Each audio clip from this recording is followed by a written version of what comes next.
We remain steadfast in our commitment in delivering local news that matters. Stories that inspire. Enriching the lives of Filipinos in the Philippines and across the globe. This is your GMA Regional TV. Buong puso para sa Pilipino.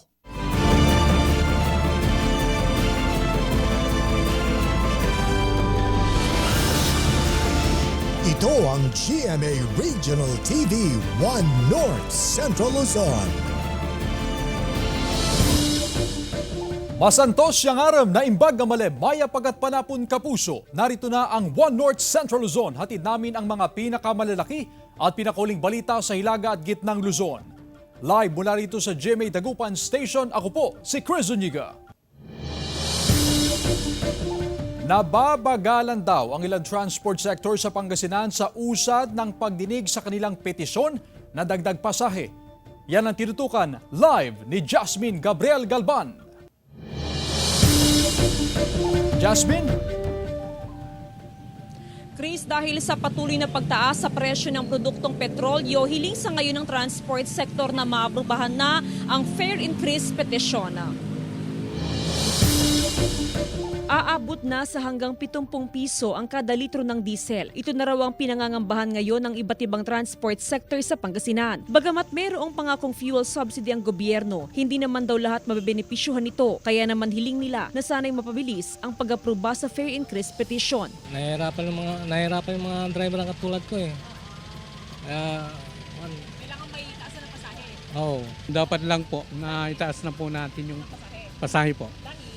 Kasi mataas na po masyado yung krudo ngayon tsaka yung gasolina eh. Ayon sa Land Transportation and Franchising Regulatory Board o LTFRB, wala ngayong nakabinbin na fare increase petition sa Region 1. Nakadepende na raw kasi ang transport sector sa mga probinsya sa inihain na fare increase sa Metro Manila. Pero i-consolidate yan. Kung ano man ang outcome, yun na din ang i-adapt namin kung nag-file sa amin. Alinsunod sa fare increase petition na dinidinig ngayon sa LTFRB Central Office, 2 hanggang 5 piso ang hiling na taas pasahe. Hindi raw pwedeng madaliin ang pagdinig sa petisyon, lalo pat kailangan ng mabusising pagtalakay rito. After hearing kasi niyan, pupunta pa yan sa NEDA eh.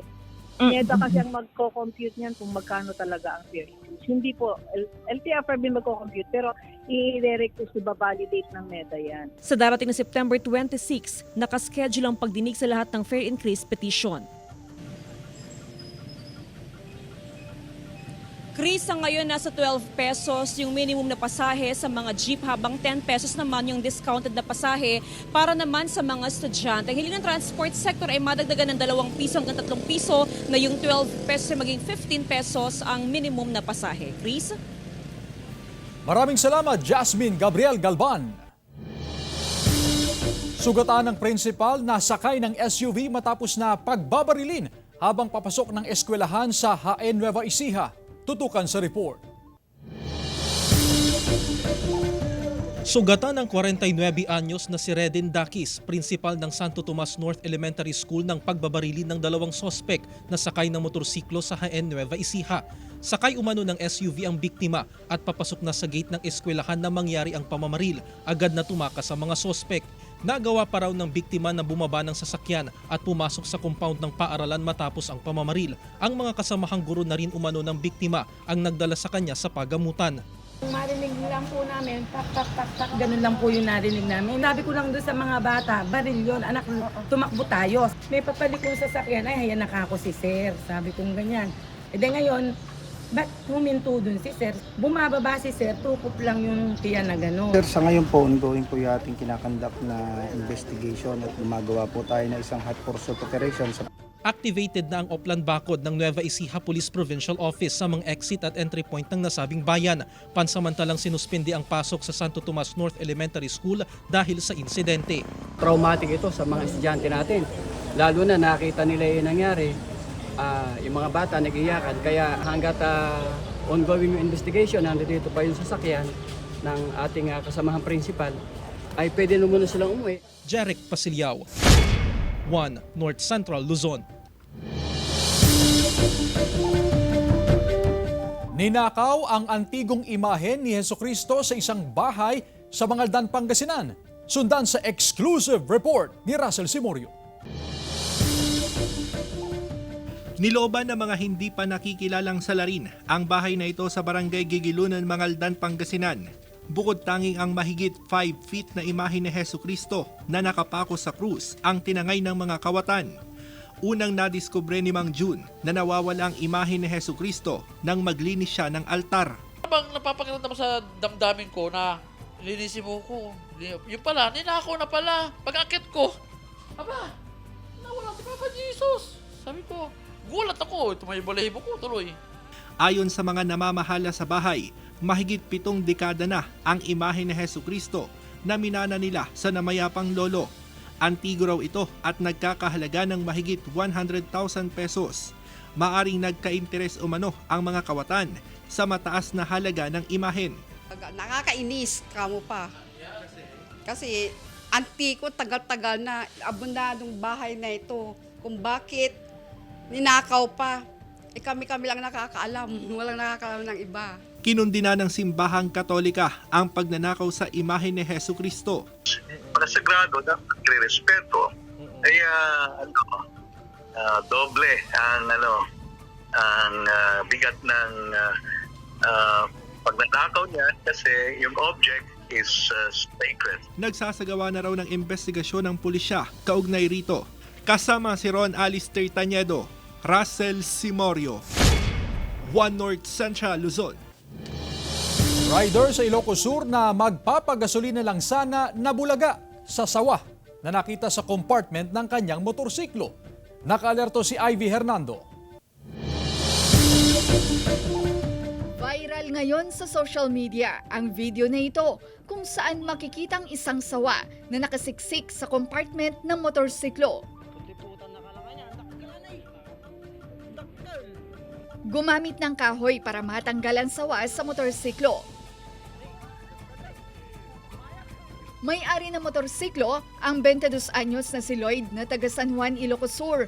Galing pa raw siya sa kanilang bahay at nagbiyahe patungo sa isang gasoline station. Kwento ni Lloyd, 3 beses na namatay ang makina ng motorsiklo. Nag-warning na po yung aking engine, hindi ko naman pinapansin. Kaya tinuloy-tuloy ko na lang yung biyahe.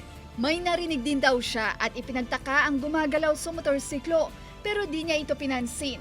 Hanggang sa tumambad na lang ang sawa nang magpapagasolina na siya. Every time na nagbibiyahe ko, dinodouble check ko ng aking motor para makasigurado kung wala na po siya at safe na po. Hindi raw kilala ni Lloyd ang humuli at kung saan dinala ang sawa. Sa area ng 247 ay kailangan na protektahan niya ng konserba ang mga wildlife natin para sa ating mga future generations. Ang mga sawa, malaki raw ang papel sa ecosystem, kaya dapat ibalik sa kanilang natural habitat. Kasama si Norman Raca, Ivy Hernando, One North Central Luzon. Sugatan naman ang 4 na katao matapos mahulog sa gilid ng SC-Tex ang isang owner-type jeep. Narito ang report. Isang owner-type jeep ang nahulog sa gilid ng kalsada habang binabagtas ang kahabaan ng Subic-Clark-Tarlac Expressway sa bahagi ng Concepcion, Tarlac. Sa paunang investigasyon ng otoridad, galing Tarlac ang mga pasahero at pauwi na sana ng Cavite. Aabot sa 10 hanggang 15 talampakan ang lalim kung saan nahulog ang sasakyan at mga sakay. Nagtamo ng minor injuries ang 4 na sakay ng owner-type jeep. Biglang pumutok daw po yung gulong nila, tapos nahulog na sa gilid ng daan. Mapo yung sasakyan, ma'am eh. Tapos, yun nga, dahil mainit po yung panahon, baka hindi na kondisyon yung mga gulong. Tapos pumutok, nag-out of control na yung ano. Patay ang 19 anyos na lalaki matapos sumalpok ang minamanehong motorsiklo sa isang pick-up sa San Nicolas, Ilocos Norte. Sa investigasyon ng PNP, palikusan ang pick-up nang sumalpok ang humaharurot na motorsiklo. Itinakbo pa sa pagamutan ang driver ng motorsiklo pero idineklarang dead on arrival sa pagamutan. No, the rescue, sir. The police is coming here. No. Samantala, sugatan naman ang isa pang driver ng motorsiklo matapos sumalpok sa isang 10-wheel truck sa pareho ring bayan. Ayon sa pulisya, sinubukan ng driver na mag-overtake sa truck. Wala namang tinamong sugat ang angkas ng driver na nakipag-away pa umano habang tinutulungan ng pulisya. Nakatakdang mag-usap ang 2 driver ng sasakyan. Joan Punsoy, One North Central Luzon.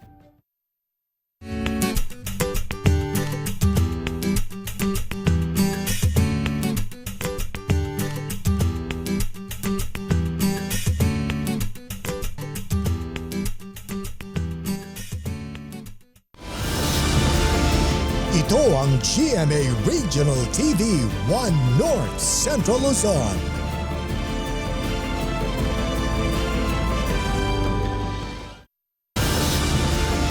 Ito ang GMA Regional TV 1 North Central Luzon.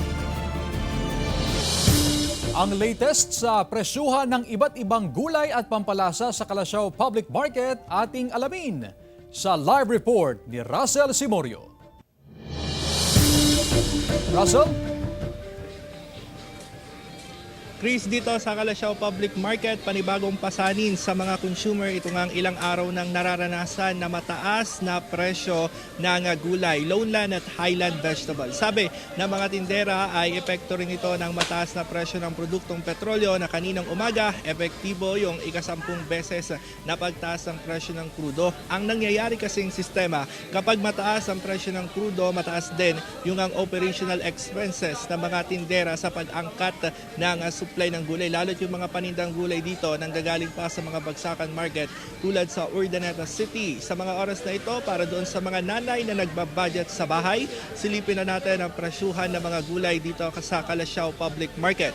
Nasa 160 pesos ang kada kilo ng kamatis, 160 pesos din ang kada kilo ng talong, nasa 150 pesos ang kada kilo ng ampalaya, 120 pesos ang kada kilo ng okra. Ang sayote mabibili sa 50 pesos per kilo, habang nasa 60 pesos per kilo ang kada kilo ng repolyo. Nasa 60 pesos per kilo rin ang kada kilo ng carrots, habang ang patatas nasa 100 pesos per kilo at ang pechay naman mabibili sa 80 pesos per kilo. At bukod sa supply ng gulay na nanatili ring mataas, ito nga ang presyo ng mga pampalasa. Unahin na natin ang presyo ng siling labuyo na talagang pasakit na sa bulsa ng mga consumer, lalo't sumipa na sa mahigit 600 pesos per kilo. Ito ang presyo ng siling labuyo. Nauna nang sinabi ng Department of Agriculture na marami doon sa mga taniman ng sili ang naperwisyo o nasira dahil doon sa mga nagdaang mga pag-ulan at bagyo, at hinihintay pa itong ang harvest season ng mga magsasaka. Kaya habang wala pa itong ang harvest ay mananatiling mataas ang presyo ng siling labuyo. Samantala, nasa 200 pesos ang kada kilo ng sibuyas, 120 pesos naman ang kada kilo ng bawang. Yan muna ang latest mula rito sa Calasiao Public Market. Balik sa iyo, Chris. Maraming salamat, Russell Simorio.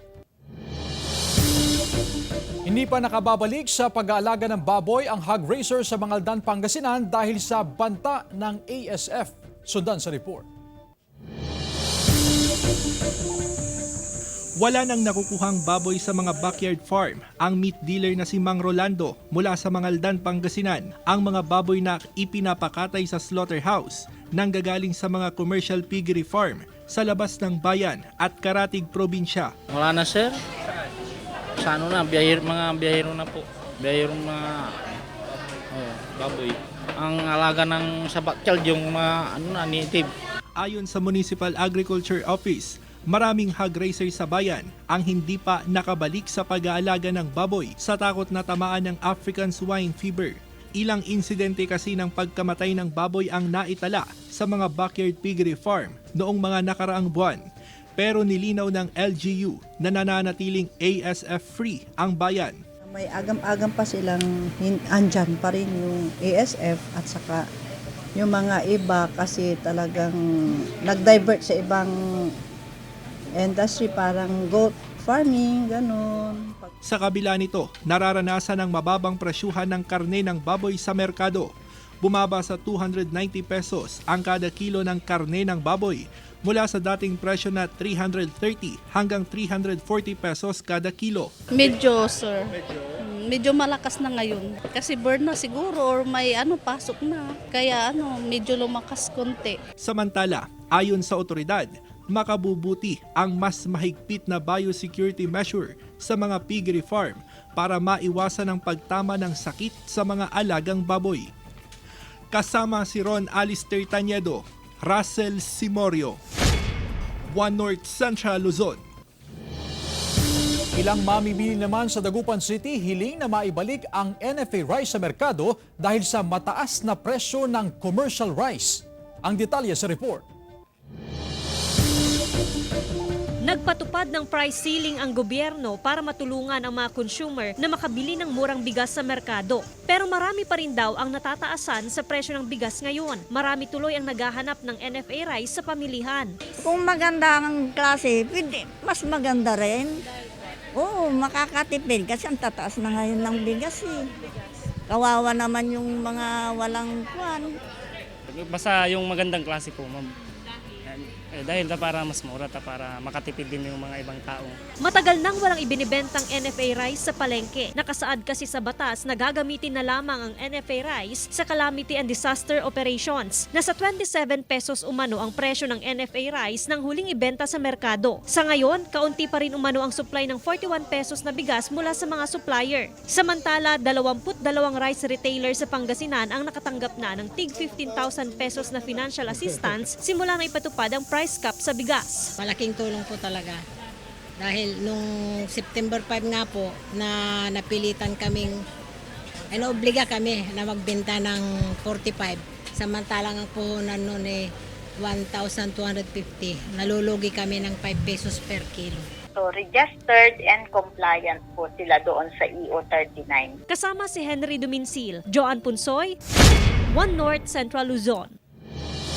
Sa ibang balita, DND Secretary Gilberto Chodoro Jr. pinangunahan ang turnover ceremony ng bagong aircraft ng Philippine Air Force. Tunghayan sa report.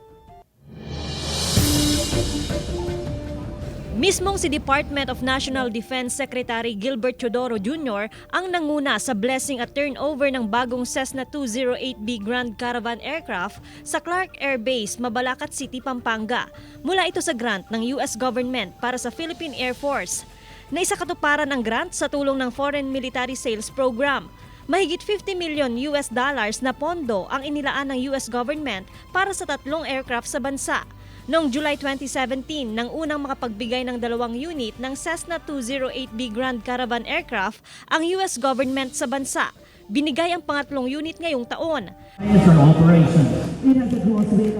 Nagkaroon din ng traditional champagne pouring sa bagong aircraft. Sa kanyang interview sa media, sinabi ni Chodoro na sumasailalim na sa validation ang mga balita kaugnay sa coral destruction sa West Philippine Sea. Now, we have to validate it and then we'll coordinate with the Department of Foreign Affairs so that we can file the appropriate action. Ang brand new C-208B ay may upgraded integrated flight deck, audio panel, center console, audio control panels, cockpit display, airborne sensor operators console, inertial navigation system at iba pa. Ayon sa Philippine Air Force, ang bagong aircraft ay makatutulong para sa surveillance capabilities ng bansa. So definitely this aircraft will help us, will boost our capability in making sure that we secure our territory and our sovereign rights. Joan Punsoy, One North Central Luzon. Libu-libong empleyado, residente at estudyante ang naperwisyo dahil sa matinding traffic na idinulot ng proyektong ginagawa ng DPWH sa Olongapo City kahapon. Umabot hanggang 3 oras ang traffic mula sa Barangay Barreto hanggang sa Barangay Calaklan. Ayon sa mga otoridad, ang proyekto ay kabilang sa removal at replacement ng HDPE pipe na parte ng public cemetery ng Olongapo City. Humingi ng dispensa ang city government ukol sa pangyayari. Ayon sa alkalde ng syudad, nagkaroon ng kakulangan sa koordinasyon ang DPWH sa kanilang tanggapan na nagdulot ng aberya sa daloy ng trapiko.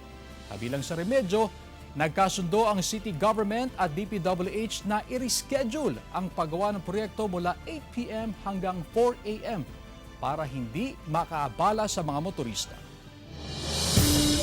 Samantala, mga nagkalat na basura na inireklamo sa isang barangay sa Lawag City, nasolusyonan na. May ulat si Gab De Luna. Mga nagkalat na basura na nagdudulot ng mabahong amoy ang reklamo ng ilang residente sa Barangay 16 Lawag City, Ilocos Norte. Mula ito sa isang parking lot na ginawa na umanong tapunan ng basura. Pero ang perwisyong hatid sa mga residente, nasolusyonan na. Naglagay na ng signage kaugnay sa pagbabawal ng pagtatapon ng basura ang Barangay Council. Pagmumultahin din ng sino mang makikitang nagtatapon ng basura sa lugar.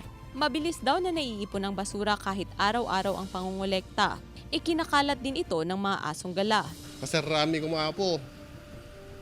Kadwak pwede di da agrarian office, kani di engineering empleyado, kani kisarsarita, katakwada. Kung nadamit apo ket aksyonan ta kano. 500 pesos ang multa sa first offense, 1,000 pesos sa second offense at 3,000 pesos naman sa third offense. Pagyamanan mi unay ma'am ta inaksyonan ta dito nga problema aron nga ini kasi dakamit nga agpilpila nga mi dito dakanti mas naskenan nga maka ang angot ka dito nga basura. So napanunutan mi nga imbasideg iti barangay official.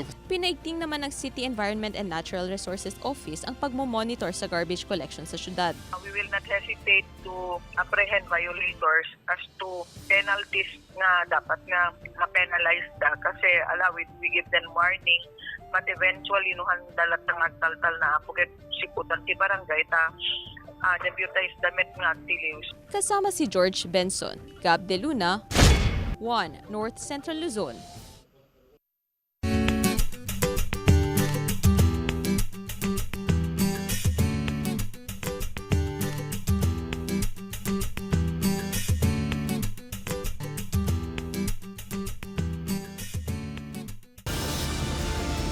Ito ang GMA Regional TV 1 North Central Luzon.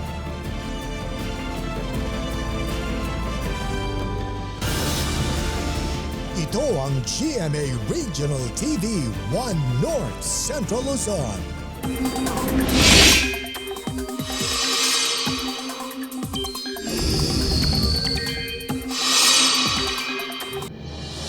Mga kapuso, mahina at hindi umaabot ngayon sa bansa ang habagat pero patuloy na uulanin ang ilang bahagi ng bansa. Dahil pa rin yan sa Intertropical Convergence Zone o ITZZ na umaabot at magpapaulan sa Mindanao. Sa iba pang bahagi ng bansa, posibleng mainit at maalinsangan ng panahon pero may tsansa pa rin ng localized thunderstorms sa hapon at gabi. Base sa datos ng Metro Weather, may mahina hanggang katamtamang ulan pa rin sa malaking bahagi ng Northern at Central Luzon, maliban sa Pangasinan, Pampanga at Bulacan kung saan posibleng may malalakas na ulan. Dapat ding maging alerto ang mga residente ng Visayas at Mindanao dahil may tsansa pa rin ng ulan. Posible ang heavy to intense rains sa ilang lugar kaya maging handa pa rin sa banta ng baha o pagguho ng lupa. Arestado ang 2 lalaki matapos na katayin ang isang asong gala sa Barangay 3, San Ildefonso, San Nicolas, Ilocos Norte. Base sa investigasyon ng pulisya, nasagasaan daw nila ang aso at namatay kaya napagpasyahan nilang katayin. Pero may concerned citizen na nagsumbong sa mga pulis. Kaya naharap sila ngayon sa kasong paglabag sa Animal Welfare Act pero agad namang nakapagpiansa ang 2 lalaki. Kulay kalawang o malabong tubig inirereklamo ng ilang residente sa Dagupan City. Sundan sa report. 1 hanggang 2 beses kada linggo kung maranasan daw ang tila kulay kalawang o malabong tubig na lumalabas sa mga gripo sa bahagi ng Barangay Maluwod sa Dagupan City. Meron po kasi po madumi po yung nilalabas ng tubig. Hindi na po namin ginagamit yung tubig. Nihintay na lang po namin na luminaw ulit. Aminado ang pamunuan ng Pamana Water Corporation na may mga gantong reklamo silang tatanggap. Ipinaliwanag nilang dahilan ng water discoloration at na malinis at ligtas na gamitin ng tubig. Hindi mo naman maiwasan kasi na magkakaroon ng mga sediments doon sa loob ng tubo dahil alam naman natin kuminsan may kasamang sand yung tubig, diba? Tapos nagsisettle sila sa tubo. Kaya kuminsan nagkakos yun ng discoloration. Bilang tugon, magsagawa ng water flushing sa mga lugar na nakararanas ng water discoloration. Nakaschedule sa September 22, araw ng Biyernes, ang water flushing sa bahagi ng Barangay Maluwod. Sa oras na matapos ang flushing, paalala ng Pamana Water Corporation na huwag munang gamitin ang tubig na lalabas sa gripo. Paagusin muna ng 2 minuto hanggang sa luminaw ang tubig. Kasama si Daryl Peralta, Jasmine Gabriel Galban, 1 North Central Luzon. Libu-libong individual sa Central Luzon ang nakiisa sa 2023 International Coastal Cleanup. Tunghayan sa ulat ni Gab De Luna.